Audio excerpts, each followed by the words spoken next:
ইতিহাসের খাতায় নাম লেখালেন প্রধানমন্ত্রী নরেন্দ্র মোদী। সব ঠিক থাকলে জওহরলাল নেহরু, ইন্দিরা গান্ধীর পর সবথেকে বেশিবার প্রধানমন্ত্রী হতে চলেছেন তিনি।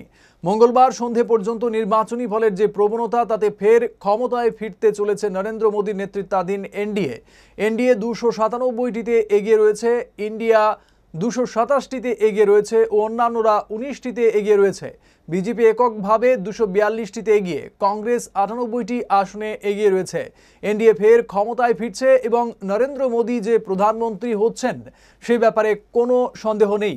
এর আগে জওহরলাল নেহরু 1947 সাল থেকে 1964 সাল পর্যন্ত প্রধানমন্ত্রী ছিলেন। তিনি মোট 16 বছর 286 দিন প্রধানমন্ত্রী ছিলেন। ইন্দিরা গান্ধী প্রধানমন্ত্রী ছিলেন 1966 থেকে 1977 সাল পর্যন্ত। এরপর 1980 সাল থেকে 1984 সাল পর্যন্ত তিনি মোট 15 বছর 350 দিন প্রধানমন্ত্রী ছিলেন। নরেন্দ্র মোদী 2014 সাল থেকে এখনও প্রধানমন্ত্রী। তিনি ইতিমধ্যেই 10 বছর 19 দিন প্রধানমন্ত্রীর মেয়াদ কাটিয়ে ফেলেছেন। এরপরে মনমোহন সিং প্রধানমন্ত্রী ছিলেন 10 বছর 4 দিন। অটল বিহারী বাজপেয়ী 2 দফায় 6 বছর 80 দিন প্রধানমন্ত্রী ছিলেন।